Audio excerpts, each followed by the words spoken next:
ನಮಸ್ಕಾರ. ಇವತ್ತು ಈ ದಾನಪತ್ರದಿಂದ ಕೆಲವು ಅವಾಂತರ ಆಗ್ತಾಯಿದೆ. ಸೀನಿಯರ್ ಸಿಟಿಸನ್ ಆ್ಯಕ್ಟ್ ಇಲ್ಲ, ಅದರ ಬಗ್ಗೆ ಮಾತಾಡಬೇಕು ಅಂತ ತೀರ್ಮಾನ ಮಾಡಿದ್ದೀನಿ. ಮೊದಲಿಗೆ ಎಲ್ಲರಲ್ಲೂ ಪ್ರಾರ್ಥನೆ, ಯಾರ್ಯಾರು ನನ್ನ ವಿಡಿಯೋ ನೋಡ್ತಾ ಇದ್ದೀರಾ ದಯಮಾಡಿ ನನ್ನ ಚಾನಲ್ಗೆ ಸಬ್ಸ್ಕ್ರೈಬರ್ಗಳಾಗಿ ಅಂತ ಕೇಳ್ಕೊಳ್ತಾ ವಿಷಯಕ್ಕೆ ಹೋಗ್ತಾಯಿದ್ದೀನಿ. ನಿಮಗೆಲ್ಲ ಗೊತ್ತಿದೆ, ಸೀನಿಯರ್ ಸಿಟಿಸನ್ಸ್ ಆ್ಯಕ್ಟು ಜಾರಿಗೆ ಬಂದಿದೆ 2007ರಲ್ಲಿ. ಅದರಲ್ಲಿ ಯಾವುದೇ ಹಿರಿಯ ನಾಗರಿಕರು ತಾವು ಯಾವುದೇ ಆಸ್ತಿಯನ್ನು ತಮ್ಮ ಮಕ್ಕಳಿಗೆ, ಮೊಮ್ಮಕ್ಕಳಿಗೆ ಅಥವಾ ಕುಟುಂಬದ ಸದಸ್ಯರಿಗೆ ಕೊಟ್ಟರೆ ದಾನಪತ್ರದ ಮೂಲಕ ಅದರ್ವೈಸ್ ಅಂತಾರೆ, ಅಂದರೆ ಕೈಪತ್ರವೂ ಸೇರುತ್ತೆ. ಇನ್ನೂ ಬಂದಿಲ್ಲ, ಯಾವ ಜಡ್ಜ್ಮೆಂಟು ಬರುತ್ತೆ ಮುಂದೆ, ಆಯಿತಾ.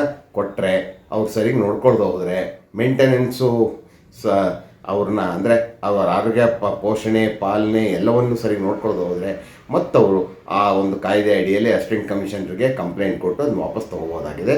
ಇತ್ತೀಚೆಗೆ ಒಂದು ಡಿಸಿಷನ್ ಬಂದ ಪ್ರಕಾರ ಅವರು ಅಸಿಸ್ಟೆಂಟ್ ಕಮಿಷನರು ಅಥವಾ ಡಿ ಸಿನ ಬಂದುಬಿಟ್ಟು ಸ್ವಾಧೀನನೂ ಕೊಡಿಸ್ಬೋದು ಆಸ್ತಿದವರು, ಆಯಿತು. ಇಲ್ಲಿ ತನಕ ಹೋಗಿದೆ. ಆದರೆ ನನ್ನ ಒಂದು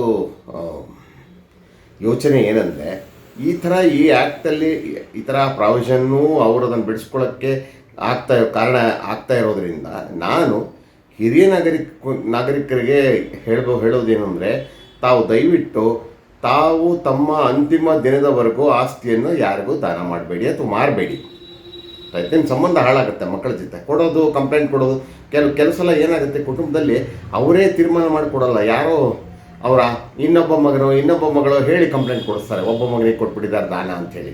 ಆದ್ದರಿಂದ ತಂದೆ ಮಕ್ಕಳ ಮಧ್ಯೆ ಜಗಳ ಬರುತ್ತೆ. ಬೇಡ, ಕೊಡಬೇಡಿ, ದಯವಿಟ್ಟು ಕೊನೆ ತನಕ ಇಟ್ಕೊಳ್ಳಿ, ಇಲ್ಲ ವಿಲ್ ಬರೆದಿಡಿ ಯಾರಿಗೆ ಕೊಡಬೇಕು ಅಂಥೇಳಿ ರಾಸಿವಾಗಿಟ್ಟು ಆನಂತರ ಅದು ಗೊತ್ತಾಗೋ ಥರ ಮಾಡಿ. ಈಗ ಮೊದಲೇ ನೀವು ಇದು ದಾನಪತ್ರ ಮಾಡಿಕೊಡೋದು ಮತ್ತು ಕಂಪ್ಲೇಂಟ್ ಕೊಡೋದು ಇವೆಲ್ಲ ಯಾಕೆ, ಬೇಡ, ಅವಾಯ್ಡ್ ಮಾಡಿ ಅಂತ ನಾನು ಹೇಳ್ತೀನಿ. ಯಾವತ್ತಿಗೂ ಆಸ್ತಿ ಕೊಡದೋ ಹೋದರೆ ಆಸ್ತಿ ನಂತರದಲ್ಲಿ ಸಿಗುತ್ತೆ ಅನ್ನೋ ಕಾರಣಕ್ಕಾದರೂ ನಿಮ್ಮನ್ನು ಚೆನ್ನಾಗಿ ನೋಡ್ಕೋಬೋದು ಮಕ್ಕಳು ಅನ್ನೋದು ನನ್ನ ಭಾವನೆ. ಮತ್ತು ಎರಡನೇದಾಗಿ, ಈಗೇನಾಗಿದೆ, ಆ ಕಾನೂನು ಕರೆಕ್ಟಾಗಿದೆ.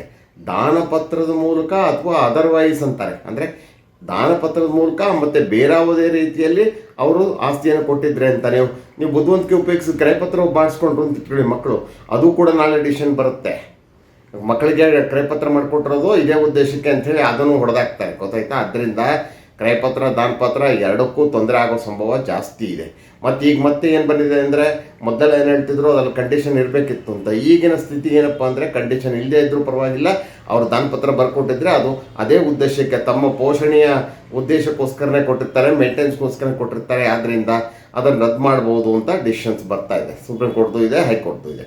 ಆದ್ದರಿಂದ ಭಾಳ ಎಚ್ಚರಿಕೆ ವಹಿಸಬೇಕು. ಮಕ್ಕಳಾದರೂ ನಾನು ಹೇಳ್ತಕ್ಕಂಥದ್ದು ಏನಂದರೆ, ದಾನಪತ್ರ ಬರ್ಸ್ಕೋಬೇಡಿ ಆದಷ್ಟು, ಯಾಕಂದರೆ ಅಥವಾ ಕ್ರಯಪತ್ರವೂ ಬರ್ಸ್ಕೋಬೇಡಿ, ಅದು ಕ್ಯಾನ್ಸಲ್ ಆಗೋ ಚಾನ್ಸಸ್ ಬಹಳ ಇದೆ. ಆದ್ದರಿಂದ ಒಂದು ವಿಲ್ ಬರ್ಕೊಟ್ರೆ ಅಥವಾ ರಿಜಿಸ್ಟರ್ಡ್ ವಿಲ್ ಮಾಡಿಸ್ಕೊಂಡ್ರು ಭಾಳ ಒಳ್ಳೆಯದು, ಮಾಡಿಸಿಟ್ಕೊಳ್ಳಿ. ಅವ್ರ ನಂತರದಲ್ಲಿ ನೀವು ಅದನ್ನು ಜಾರಿಗೆ ತಂದು ಆ ಆಸ್ತಿಯನ್ನು ಅನುಭವಿಸ್ಬೋದು. ಮತ್ತು ಮೂರನೇದಾಗಿ, ಈಗ ಯಾರು ಬರ್ಕೊಡ್ತಾರೋ ಸೀನಿಯರ್ ಸಿಟಿಸನ್ಸು ಅವರಾಯಿತು, ಮತ್ತು ಮಕ್ಕಳುಗಳಾಯಿತು. ಮೂರನೇದು ನಾನು ಹೇಳಕ್ಕೆ ಹೊರಟಿರೋದು, ಯಾರ್ಯಾರು ದಾನಪತ್ರದ ಆಧಾರದ ಮೇಲೆ ಯಾವುದೇ ಆಸ್ತಿ ಮಾರಾಟಕ್ಕೆ ಬಂದರೆ ತಗೊಳ್ಳದೇ ಇರತಕ್ಕಂಥದ್ದು ಬಹಳ ಉತ್ತಮ ಅಂತ ನನ್ನ ಭಾವನೆ.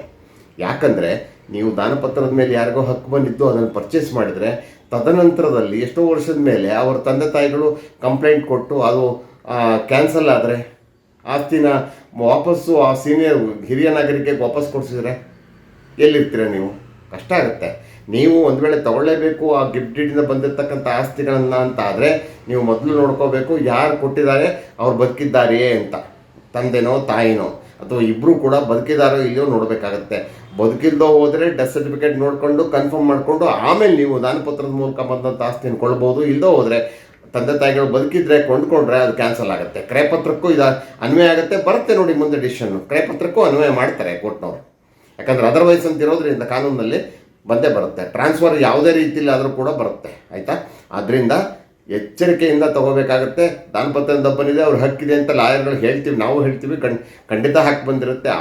ಆದರೆ ಸೀನಿಯರ್ ಸಿಟಿಸನ್ ಆ್ಯಕ್ಟ್ ಇರೋದ್ರಿಂದ, ಹಿರಿಯ ನಾಗರಿಕ ಕಾಯ್ದೆ ಇರೋದ್ರಿಂದ ತಾವು ತೊಗೊಳಕ್ಕೆ ಬರಲ್ಲ. ತೊಗೊಂಡ್ರು ಅದನ್ನು ಎ ಸಿನೋ ಡಿ ಸಿನೋ ಹೈಕೋರ್ಟೋ ಹೊಡೆದಾಕ್ಬಿಡ್ಬೋದು, ರದ್ದು ಮಾಡ್ಬೋದು, ಮತ್ತು ಸ್ವಾಧೀನನೂ ಕೊಡಿಸ್ಬೋದು. ಆದ್ದರಿಂದ ಈ ಒಂದು ಆಸ್ತಿಯನ್ನು ಹಿರಿಯ ನಾಗರಿಕರ ಕಾಯ್ದೆ ಅಡಿಯಲ್ಲಿ ತಂದೆ ತಾಯಿಗಳು ಏನು ಮಾಡಬೇಕು, ಮಕ್ಕಳು ಏನು ಮಾಡಬೇಕು, ಮತ್ತು ಆಸ್ತಿಯನ್ನು ಕೊಂಡುಕೊಳ್ತಕ್ಕಂಥ ಮೂರನೇ ಪಾರ್ಟ್ಗಳು ಏನು ಮಾಡಬೇಕು, ಯಾವ ಸಂದರ್ಭದಲ್ಲಿ ಕೊಳ್ಳಬಹುದು, ಯಾವ ಸಂದರ್ಭದಲ್ಲಿ ಕೊಳ್ಳಬಾರ್ದು ಅಂಥ ಆಸ್ತಿಗಳ ಬಗ್ಗೆ ನನ್ನ ಮಾತು. ಇಷ್ಟು ಹೇಳಿ ನನ್ನ ಮಾತು ಮುಗಿಸ್ತಾ ಇದ್ದೀನಿ. ನಮಸ್ಕಾರ.